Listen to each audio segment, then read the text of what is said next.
Vous avez un emploi dans une société française, belge ou suisse et vous voulez télétravailler depuis Dubaï. Cela est possible mais pas à long terme. Voyons ensemble quelles sont les formalités administratives et légales à ce sujet.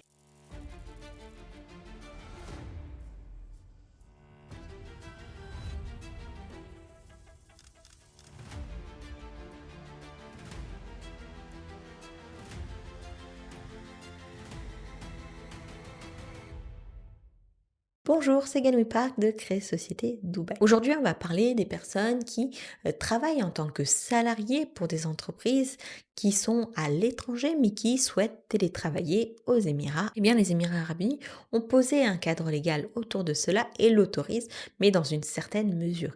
Et il faut veiller à ne pas dépasser cette mesure pour ne pas mettre un pied dans l'illégalité. Pour vivre et travailler aux Émirats arabes unis, il vous faudra un visa résident.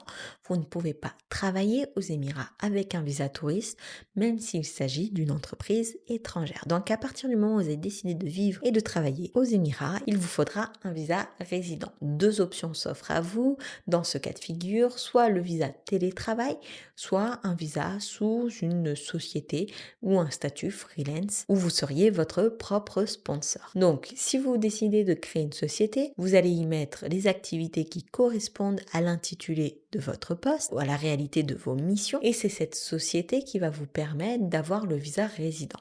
L'avantage de ce statut, de ce format, c'est que finalement vous êtes à votre compte et donc si vous souhaitez travailler pour d'autres entreprises, vous avez le loisir de le faire puisque vous n'êtes pas techniquement salarié de la société avec laquelle vous travaillez à l'étranger, à moins évidemment d'avoir signé une clause de non-concurrence. Vous avez la possibilité de créer une structure, que ce soit une société ou alors de former une entreprise par le biais d'un statut freelance pour pouvoir travailler pour une société étrangère et encaisser. C'est la meilleure solution si votre projet de vivre et de travailler depuis Dubaï est un projet à long terme. Parce que tout simplement, vous allez bénéficier d'une licence qui va être valable 1 an à renouveler tous les ans et d'un visa résident de 2 ans renouvelable tous les 2 ans. Donc c'est particulièrement stable et c'est particulièrement adapté pour les situations moyen à long terme. C'est un petit peu plus cher. Généralement, vous pouvez trouver ce type de montage à partir entre 3 000 et 5 000 euros à la création de la société et du visa résident. Tout dépend de l'émirat dans lequel vous installez, de la free zone, du statut avec lequel vous allez vous installer, mainland, free zone, freelance. Tout cela va dépendre également si vous êtes seul ou avec des collègues sous une même entité ou avec de la famille à sponsoriser. Donc disons qu'il faut quand même prévoir une enveloppe budgétaire un petit peu plus importante. Le visa télétravail, lui, va vous coûter à peu près entre 1 500 et 2 000 euros tout inclus pour faire les démarches relatives au visa télétravail. Néanmoins, pour le visa télétravail, deux conditions vont venir s'ajouter qui n'existent pas pour les personnes qui ont leur propre structure. Il va falloir démontrer un salaire perçu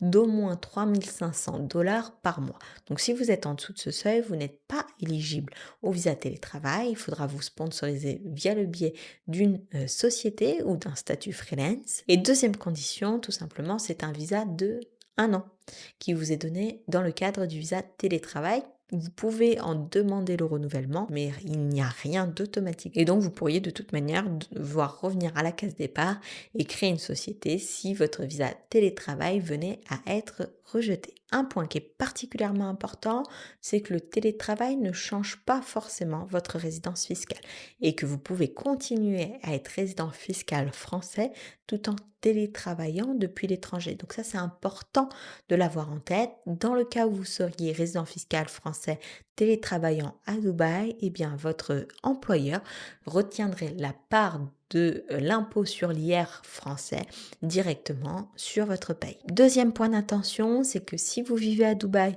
et que vous avez des pouvoirs de signature, de direction, de management, eh bien la structure que vous allez avoir à Dubaï ou même la simple fait de télétravailler à Dubaï pourrait constituer un établissement stable au regard de la loi française et donc avoir des obligations fiscales envers la France. Donc attention à ces points-là, le mieux c'est de prendre rendez-vous avec un expert. Le lien de prise de rendez-vous est en description de cette vidéo, c'est gratuit et sans engagement. Pensez à bien donner tous les éléments parce que en fonction de votre situation personnelle, vous pourriez tout à fait être éligible au visa télétravail, mais pour autant, peut-être que dans votre intérêt, vous feriez mieux de créer une entreprise ou une société. Je vous laisse prendre un rendez-vous, on en discute ensemble. Sur ce, je vous souhaite le meilleur et je vous dis à très vite dans une prochaine vidéo.